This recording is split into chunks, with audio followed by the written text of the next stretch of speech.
Yanam Congress party అభ్యర్థి గొల్లపల్లి శ్రీనివాస్ అశోక్ రెండవసారి విజయం తనదేనని ధీమా వ్యక్తం చేశారు. పోలింగ్ ముగిసిన నేపథ్యంలో గురువారం రాత్రి బెజవాడ గార్డెన్స్లోని ఆయన నివాసంలో కాంగ్రెస్ పార్టీ అధ్యక్షుడు అర్దాన్ని దినేష్తో కలిసి ఏర్పాటు చేసిన మీడియా సమావేశంలో ఆయన మాట్లాడారు. యానాం నియోజకవర్గంలో ప్రజలు గత ఎన్నికల్లో 650 ఓట్లను మెజారిటీ ఇచ్చారని, ఈసారి జరిగిన ఎన్నికల్లో దానికి 3 రెట్లు ఎక్కువ మెజార్టీతో గెలవబోతున్నామని తెలియజేశారు. అంతకుముందు ఆయన నివాసంలో కార్యకర్తలు, నాయకుల, అభిమానులతో ఆయన సమావేశాన్ని నిర్వహించి మాట్లాడారు. ప్రజలందరికీ నమస్కారం అండి. ఈరోజు అప్పుడే ఏప్రిల్ 9వ తారీఖు. ఇన్ని రోజులు మేము పడిన కష్టం, ప్రజల్ని కష్టపెట్టిన మల్లాడి కృష్ణారావు ఈరోజుతో అన్నీ కూడా ఓట్ బ్యాంక్ రూపంలో బ్యాలెట్ బాక్స్లో దాగున్నాయి. ప్రజలందరూ కూడా ఆల్రెడీ విజయాన్ని నిర్ణయించారు అని చెప్పి మేము అందరూ ఆశాభావం వ్యక్తం చేస్తున్నాం. అదేవిధంగా మాకు ప్రజలు ప్రతి చోట కూడా ఆ రోజు ప్రతి క్యాన్వర్సింగ్లో ఎలా అయితే మాకు ఆదరించారో, ఘన స్వాగతం ఇచ్చారో, ఈరోజు అది బ్యాలెట్ బాక్స్లో ప్రతి ఒక్కరు కూడా కాంగ్రెస్ పార్టీకి ఓటేసి గెలిపించే విధంగా ఓట్ బ్యాంక్ ఉందని చెప్పి మేము పూర్తిగా నమ్ముతున్నాం. ఆయన ఇప్పటికే మీటింగ్ పెట్టి గెలిచేస్తున్నాం ఇది అని చెప్పి రకరకాలుగా మాట్లాడారు. నేను ఈరోజు గెలిపోవటముల గురించి ఆల్రెడీ మా కార్యకర్తల మీటింగ్లో మేము మాట్లాడుకోవడం జరిగింది. కానీ పాత్రికేయ మిత్రులుగా మీ అందరికీ కూడా చెప్పవలసింది ఏంటి అంటే, ఈరోజు మల్లాడి కృష్ణారావు నిజస్వరూపం ఏంటో కనబడింది అని నేను అనుకుంటున్నాను. ఎందుకంటే ఆఖరికి వాళ్ళ మనవరాలు, మనవడి పేర్లు కూడా తీసి ఈరోజు 3000 రూపాయలు పంచి, అదేవిధంగా బిర్యానీ, మందు అందరికంటే డబుల్ రెట్లుగా ఆయన ఖర్చు పెట్టి అభిమానులని చెప్పో, కార్యకర్తలని చెప్పో, పేరు చెప్పో, ఈరోజు ఆయన వ్యక్తిత్వాన్ని, క్యారెక్టర్ని, నైతికతని కూడా కోల్పోయిన పరిస్థితులు. ఇదే నేను 30 సంవత్సరాల నుంచి మల్లాడి కృష్ణారావు ఏంటో అని చూపిస్తూనే ఉన్నాను. ఇలా మిసాల వెంకన్న సాక్షిగా అని చెప్పి ఆయన నాగరాజు గారు ఇంటర్వ్యూలో కూడా మాట్లాడడం జరిగింది. మరి ఈరోజు ఏమైపోయింది సార్? 3 రోజులు క్యాన్వర్సింగ్కి వెళ్తానన్నారు పాండిచేరి. అదేవిధంగా మొత్తం వన్ సైడ్ ఎలక్షన్ అని చెప్పారు. ఈరోజు మళ్ళీ ఈ రకంగా మాట్లాడుతున్నారు. కేవలం ఇవన్నీ కూడా నేను ఆ రోజు పాత్రికేయ మిత్రులందరితో కూడా ఆయన గుండె గీయించుకుంటానంటే నేను సవాల్ విసరలేదు అని అంటున్నారు.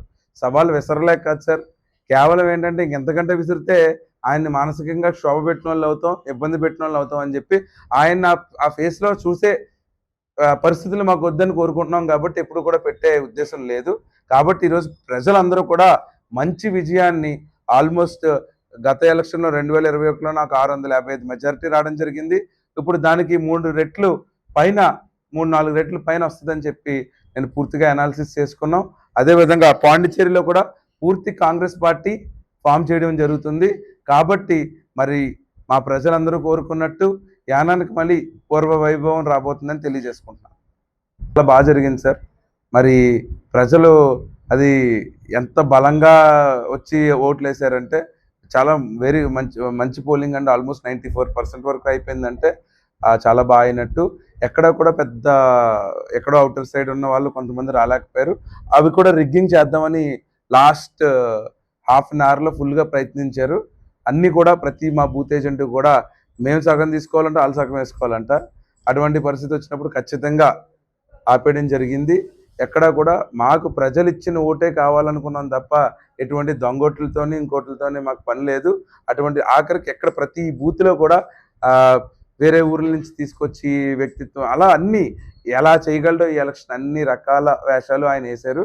ఇప్పుడు మటుకు మే 4వ తారీఖున పూర్తిగా విజయం మాకు లభిస్తుంది. అదేవిధంగా ఇది మా విజయం కాదు, ప్రజా విజయం అని చెప్పి తెలియజేసుకుంటున్నాం.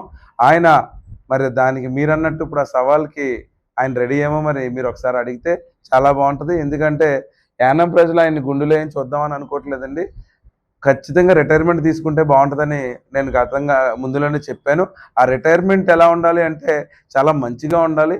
కానీ ఆయన ఆ పరిస్థితులన్నీ కోల్పోయి ఈరోజు రాజకీయం, పదవి కోసం ఆఖరికి ఇంట్లో కుటుంబీకులు వరకు కూడా వెళ్ళిపోయాడంటే నాకెళ్ళాడు. పోనీ రాజకీయం అనుకున్నాను, ఇలాగే ఉంటుందేమో రాజకీయం అని. నా భార్యని, నన్ను, నా బిడ్డని, మా చనిపోయిన నా తండ్రిని అనిపించాడు అక్కడ కూర్చోబెట్టి. నా కుటుంబంలో ఆఖరికి మా చిన్నాన్న, పెదనాన్న, తాత, ముత్తాత, ఇంక ఇతనికి గ్యాప్ లేదు. కానీ ఈరోజు ఎంత నైతికతకి విలువలు కోల్పోయిన వ్యక్తి అంటే, అతని చిన్న చిన్న పిల్లలు, మనవరాలు, మనవడు అంటే ఎంత ఎలాగైనా అసలు ఆ ఆలోచన ఎలా వస్తుందో కూడా నాకు అర్థం కాల. నేనైనా రాజకీయంగా ఒక ఎవరైనా ఇంకోటి మాట్లాడదలుచుకుంటారు. కానీ మరి ఎంత మూర్ఖత్వంతోని, ఎంత విధి విధానాలతోని ఉండదు. మేబీ పాత్రికేయ మిత్రులందరికీ కూడా పెద్ద పెద్ద రాజకీయ నాయకులందరిని చూసి ఇది అలవాటైపోయిన స్థితి అయ్యి ఉండొచ్చు. కానీ యానంలో నేను నీతిగానే బ్రతికాను, నీతితోనే బ్రతికాను, నీతితోనే ఉన్నాను 30 ఏళ్ళ నుంచి. నేను ఒక హానెస్ట్ ఫాదర్, గాడ్ ఫాదర్ లాగా, పెద్ద గురువు గారిలాగా ఆయన చెప్పుకోవడం జరిగింది. కానీ అటువంటి పరిస్థితులన్నీ కూడా మే 4వ తారీఖున మీరు జాగ్రత్తగా ఉండాలి, మీ హెల్త్ బాగుండాలని మరొకసారి తెలియజేసుకుంటున్నాను. మీకేం ఇబ్బంది రాకూడదు. ఇవన్నీ చూసి ఈరోజు ప్రజలందరినీ కూడా మీరేదో మళ్ళీ కాన్ఫిడెన్స్ నింపి, మళ్ళీ బుసలు కొట్టి, మళ్ళీ గ్యాస్ కొట్టేసినంత మాత్రాన మీకు ఏమవ్వదు. కాబట్టి మీరు ఏం గుండె గీయించుకోక్కర్లేదు. మళ్ళీ చెప్తున్నాను, ముందు కూడా లేదు, తర్వాత కూడా లేదు. ఒకటే మాట స్టిక్ ఆన్ అయి ఉన్నాను. కాబట్టి మీరు రిటైర్మెంట్ తీసుకుని మీరు కోరుకున్నట్టుగా పాత్రికేయ మిత్రుల ముందు మీ కుటుంబంలో మీ వైఫ్ గారితోని, అదేవిధంగా ఆ పరమేశ్వరుడిని, దేవుళ్ళందరినీ కూడా ఆ చంటి బిడ్డలకు కూడా చాలా మంచి ఆరోగ్యం ఉండాలి, మంచి జీవితం ఉండాలని కోరుకుంటూ, ఇట్లాంటి పాపాత్ముడు అలాంటి మాటలు మాట్లాడినా వాళ్ళందరికీ ఏ ఇబ్బంది రాకుండా ఉండాలని చెప్పి మనస్ఫూర్తిగా కోరుకుంటున్నాను. పోదు సార్, ఈ రోజు బ్లాక్ షర్ట్ ఇవాళ ఏం కొత్త కాదు సార్. గత ఎలక్షన్లో కూడా సింపుల్ పాయింట్ చెప్తాను. రాజకీయ నాయకులందరూ వైటే వేసుకోవాలా, దానికి ఏమన్నా ట్రేడ్ మార్క్ ఉందా అనే ఒక పాయింట్ ఆఫ్ లెవెల్లో నేను రాజకీయంగా మొదలుపెట్టినప్పుడు బ్లాక్ వేసుకున్నాను సార్. నాకు బ్లాక్ ఇష్టం అంతే తప్ప దాంట్లో పెద్ద భూతత్వం శుద్ర పూజలు ఏమీ లేవు. ఏమండి, అది ఏంటి అంటే రాజకీయ నాయకుడు తెలిపేసుకుంటేనే రాజకీయ నాయకుడు అవ్వక్కర్లేదు, రంగుతో రాజకీయ నాయకుడు కాదు కదా సార్. సో అలా ట్రై చేశాను సార్. ఆ సిస్టమ్ని, ఆ థాట్ని మార్చాలి కదా. తెలుపు వల్లే రాజకీయ నాయకుడు అని గుర్తింపబడకూడదు కదా. మనిషి ఎలాగున్నా బట్టలు వేషధారణ వల్ల అది ఇదవ్వకూడదు అని చెప్పి ఆ రోజు నలుపుతో ప్రయత్నించాను. ఈరోజు అది నలుపుతోనే కొనసాగుతున్నాను. దానికి ఆయన శుద్ర పూజలు చేయడానికి నాకనే మామూలు పూజ చేసుకోవడానికి టైం లేదు సార్ నాకు. మా పిల్లోడితో ఆడుకోవడానికి ఇది మరి శుద్ర పూజలు చేయడానికి మళ్ళీ సరే అన్నీ ఎలా ఉంటుందంటే రాజకీయంగా చాలా ఎన్ని ఎంతగా ఉంటాయి అటువంటి. సరే ఈసారి హైయెస్ట్ పోలరైజేషన్ చూస్తారు. ఎందుకు అంటే గత 30 సంవత్సరాల నుంచి వాళ్ళని అనగదొక్కేసి వాళ్ళని ఏమీ చేయకుండా, ఏమీ చెందకుండా ఒక 5-6 లీడర్స్ని ఎదురుకుండా పెట్టుకుని వాళ్ళతో మేకప్ చేసి 30 సంవత్సరాలు లాగేసాడు ఈయన. అలాగే మత్స్యకారుల్ని నా వర్గం, నా కులం అనుకుంటూ ఇంకొక నాయకుడిని తయారు చేయకుండా అక్కడ అడ్డు పెట్టుకుని దాన్ని గెంటేశాడు. అలాగే దళితుల్ని మీలో ఒకరిని నాయకుడిని చేస్తున్నాను, అతనే నాయకుడు అని చెప్పి తీసుకొచ్చి భైరవస్వామి గారు లాంటి వ్యక్తిని మొత్తం ముంచేశాడు. ఇతనికి ఇవన్నీ ఇంతకంటే నేను ఎగ్జాంపుల్స్ అయితే ఇంకా మతాల గురించి కూడా చెప్పమంటే నేను చెప్తాను. మరి ఇవన్నీ ఏంటంటే ఈరోజు ముందు కూడా మాట్లాడచ్చు ఇవన్నీ, కానీ ఎలక్షన్ టైంలో మాట్లాడినది మాత్రం ఆరోపించినట్టు ఉంటాయి. కానీ ఇవన్నీ ఇప్పుడు నిజాన్ని కూడా ఎప్పుడు చెప్పాలో, ఎప్పుడు డెలివరీ చేయాలనేది కూడా నాకు తెలుసు. అందుకని అప్పుడు మాట్లాడితే సవాల్కి ప్రతి సవాల్ అని చెప్పి 2 ఇలాగ కింద ఒకటి రీల్స్ వస్తున్నాయి సార్వి, ఇలా పెద్దవి పైన కింద, కింద పైన, లేకపోతే ఒక స్లైడ్ ఇలాగ, ఒక స్లైడ్ వెట్సెస్ మల్లాడి వెట్సెస్ గొల్లపల్లి, అలా కాకుండా వాస్తవాలకు దగ్గరగా ఉండాలని చెప్పి ఈరోజు చెప్తున్నాను. అంతకు మించి ఇప్పుడేమి ఇదేమైపోయి కాదు. నేనేంటి అంటే దయచేసి నమ్మమనేది ఏంటి అంటే ఈ రోజు వరకు రాజకీయాల్లో ఒక అబద్ధము, ఒక సోది చెప్పకుండా గెంటుకుని రాగలుగుతున్నాను. నిజాన్ని ఎప్పుడైనా కూడా మీరు ఏమైనా ప్రశ్నిద్దామన్నా ముఖం మీద అడిగండి సార్, నేను చెప్పగలిగిన ధైర్యం నాకు ఉంది, ఖచ్చితంగా విశ్వాసం ఉంది. నేను పనిచేస్తున్నాను, ప్రజల కోసమే బ్రతుకుతున్నాను. అంటే మొన్న 5 ఏళ్ళలో కూడా ఆయన క్యాబినెట్ మంత్రే కదా, మళ్ళీ ఇప్పుడు కొత్తగా చేయడం ఎందుకు? ఇప్పుడు గెలిస్తేనే చేస్తాను అన్నం ఎందుకు? ఇప్పుడు నేనైతే ఇప్పుడు నేనేమో అడ్డుపెట్టానని ఎప్పుడైనా చెప్పారు ఆయన పాత్రికేయ మిత్రులందరినీ. అశోక్ నా పని ఆపేస్తున్నాడు, మంత్రిగా ఉండి నేను చేస్తున్నాను, కానీ అశోక్ ఆపేస్తున్నాడు అని ఎప్పుడైనా చెప్పాడా? కానీ అశోక్ చెప్పాడు. అక్కడే మీకు అర్థమైపోతుంది కదా సార్. ఇదేమో పెద్ద టంగ్ ట్విస్టర్స్ ఏం కాదు సార్. తిరిగి సరిగ్గా ఆలోచిస్తే సమాధానం దొరుకుతుంది. ప్రతి ఒక్కరికి కూడా కోరుకునేది ఒకటేంటి అంటే ఇప్పటికైనా నిజాలు ఆ పక్కనున్న వ్యక్తులందరూ కూడా, పాత్రికేయ మిత్రులందరినీ కూడా కోరుకునేది ఏంటి అంటే సార్, నాయకుడిగా ఇప్పుడు పార్టీ ప్రెసిడెంట్గా దినేష్ గారు ప్రెసిడెంటు, నేను అభ్యర్థిని, లేకపోతే ముందు ఒక ఎమ్మెల్యే. పాత్రికేయ మిత్రులందరికీ కూడా కోరుకునేది ఏంటంటే చేతులెత్తి ఎవరు పడితే వాళ్ళు 30-40 మందిని కూర్చొని ప్రెస్ మీట్ పెట్టడం అనేది బాలేస్తారు అసలు.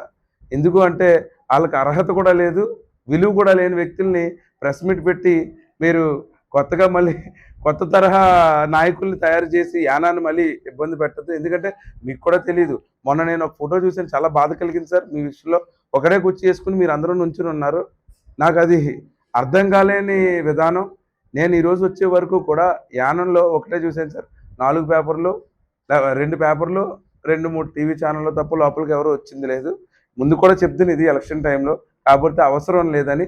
ఇప్పుడు ఎందుకు చెప్తున్నానంటే మీలాంటి ప్రేక్షక దేవుళ్ళకి మీరు చూపించేదే వాస్తవాలు, నిజాలు. అది నేను చాలా గట్టిగా నమ్ముతాను.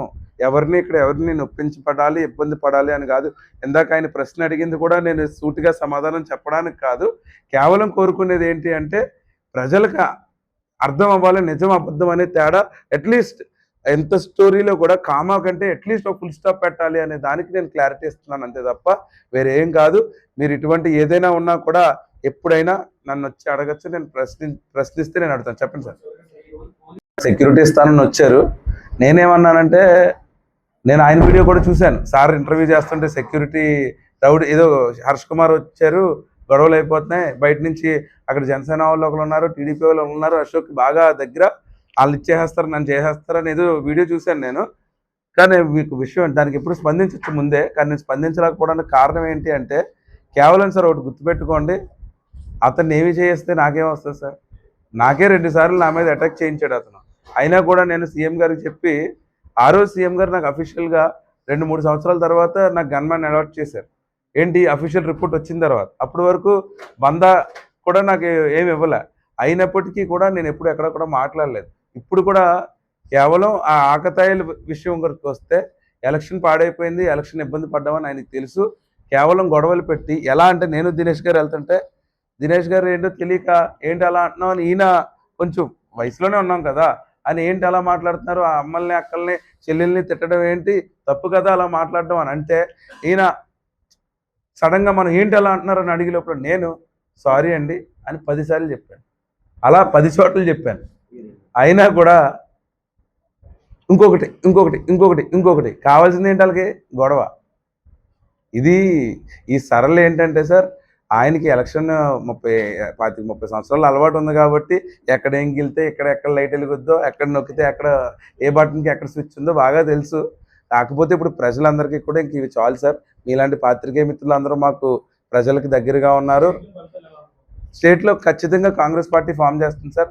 19 పైనే, ఇప్పటికి 11 సీట్లు కాంగ్రెస్ ఇండివిజువల్గా ఫామ్ చేస్తుంది.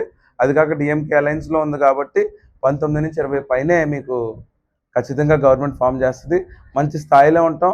ఖచ్చితంగా మీరు అందరూ కూడా ఈ రోజు వరకు సహకరించిన పాత్రికేయ మిత్రులందరికీ కూడా నిజాన్ని అవనివ్వండి, వాళ్ళు చెప్పిన దానికి ఖచ్చితంగా మీరు కౌంటర్ బయటికి చూపించకపోతే వాస్తవాలు అర్థం కావు. ఈరోజు రేపు బాక్సులు ఓపెన్ చేసిన తర్వాత ఏది ఎంత డ్యామేజ్ చేసింది, ఏది ఎంత ప్రలోభ పెట్టింది, ఏ న్యూస్ వాస్తవానికి ప్రజలు నిర్ణయించారు అనేది ఖచ్చితంగా బ్యాలెట్ బాక్స్ ఓపెన్ చేసిన తర్వాత తెలుస్తుంది. ఈరోజు చెప్పడానికి రీజన్ ఏంటి అంటే ఇప్పటికీ కూడా చెప్పకపోతే ఇది కాలగర్భంలో కొట్టుకుపోతాయి అనే ఒక కారణంతో చెప్తున్నాను తప్ప అతన్ని నొప్పించాలని కాదు, ఇంకోటి కాదు. మీరు రిటైర్మెంట్ తీసుకొని మల్లారి కృష్ణారావు గారు యానం ప్రశాంతంగా ఉంటుంది.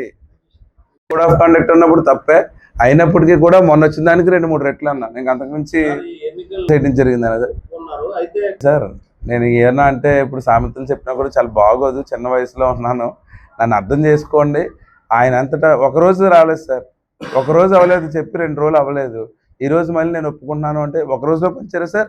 వారం రోజుల నుంచి ముందు నుంచి పంచిపెడితే అవుతుందా అంటే నాకు తెలియదు. మరి జస్ట్ 1 డేలో ఆయనకి అంత టాలెంట్ ఉందంటే మరి నేనేమన్నా కలియుగ దైవం అని చెప్పుకుంటూ ఉంటారా? అంత ఇవన్నీ మీరే చూసారు అక్కడ ఎంత పెద్ద టీమో. ఇలా మీరు వెళ్తుంటే ఇలా జిప్పేసి ఇలా ఒక క్రేన్ వీడియో చేసినట్టు సోషల్ మీడియా టీము అవన్నీ నేను డైలీ చూస్తున్నాను. నేను ఎవరు ఇంటర్వ్యూ చేస్తున్నారు, ఎవరేం మాట్లాడుతున్నారు, మీరు అక్కడి నుంచి ఇక్కడికి వచ్చే లోపల మీరు ఏ ప్రశ్నలు అడిగారో కూడా నేను చెప్తాను. కాకపోతే అది రాజకీయ విధానానికి కాదు సార్. ఏంటి అంటే ఎక్కడో ఒక ట్రిగర్ పాయింట్స్ తీసుకుని ఒక కులాన్నో, ఒక మతాన్నో, ఒక వర్గాన్నో ఈయన రెచ్చగొట్టి కొత్త ప్లాన్స్ చేస్తూ ఉంటాడు. ఈయన అలవాటు అయిపోయింది కదా బాగా. వాటిల్ని సరిదిద్దడానికి ప్రజలకు అది పూర్తిగా బయట పెట్టడానికే తప్ప నేను అక్కడ స్పైగా పెట్టాల్సిన పని నాకు అవసరం లేదండి. అటువంటి పరిస్థితులు నాకేం కర్మ. నా కార్యకర్తల్ని, నా వ్యక్తుల్ని ఆయన చాలా బట్టిగా నమ్మేసి అది చెప్పేసి వెళ్ళి తీసుకెళ్తే నా కార్యకర్త, నా అభిమాని 30 ఏళ్ళ నుంచి చూశాడు సార్. అతను 30 ఏళ్ళ నుంచి. ఈ 5 ఏళ్ళు నేనేంటో తెలుసు. కానీ అక్కడుండి మంచి ఎవరో, నిజమైన వ్యక్తి ఎవరో అనేది అతను తెలుసుకున్నాడు కాబట్టి, అన్నా నేను ఇక్కడే ఉండి పని చేస్తానని చెప్పినోళ్ళు 5-10 మంది ఉన్నారు అక్కడ. ప్రశ్న అడిగారా సార్? అడిగారు కదా సార్. అదే 40 మంది వ్యక్తుల్ని అక్కడ కూర్చోబెట్టినప్పుడు మీరు ప్రెస్ మీట్ ఎదురుకుండా పెట్టారు, అప్పుడు అడిగారా సార్? అందుకే నేను ఎందుకు చెప్తున్నానంటే, ఈయన ఏం చేస్తున్నాడు, రాజకీయాన్ని ఎప్పుడు కూడా మా నాన్నగారి టైంలో ఈయన స్పై స్టైల్లాగా పెట్టాడండి మా ఇంట్లో. మా నాన్నగారు చనిపోయే ముందు, ఎలక్షన్ ముందు అలాంటివి చేశాడు ఈయన. ఇప్పుడు నేనే స్పై పెట్టలేదు. అతను నా మనిషే, అతను అక్కడికి వెళ్ళాడు, నా మనిషే. ఆయన దగ్గరికి వెళ్ళిపోయాడు అనుకున్నాడు, బాగా ఎక్కువ నమ్మాడు పాపం, అంతే, అంతకు మించి ఏమీ లేదు. మీకు అర్థమైందా? ఎప్పుడూ లేదు సార్. ఇప్పుడు మీకు గుండె గీయించుకోవటం వద్దంటున్నానంటే అది కక్ష ఎక్కడ వచ్చిందండి బాబు? మళ్ళీ అటువంటి ఏమి ఉండవు సార్. మీరు ప్రశ్న ఎలా మాట్లాడాలంటే, కృష్ణారావు గారికి సవాల్ ఇస్తున్నట్టు నేను సవాల్ ఇస్తున్నట్టు కాకుండా, ఎలక్షన్ అయిపోయింది సార్, ఇప్పుడు ప్రతి సవాల్స్ ఏమొద్దు, చాలా నీట్గానే చెప్పాను. నేనేమి వాస్తవాలు మాట్లాడాను, ఎవరిని ఏమీ బాధ పెట్టేలా కాదు. ఎందుకంటే మళ్ళీ దీనికి కౌంటర్ నేను మళ్ళీ ఎల్లుండి పెట్టాలి, అది నాకు ఇష్టం లేక చెప్తున్నాను అంతే. అంతకుమించి తప్పుగా అనుకోకండి.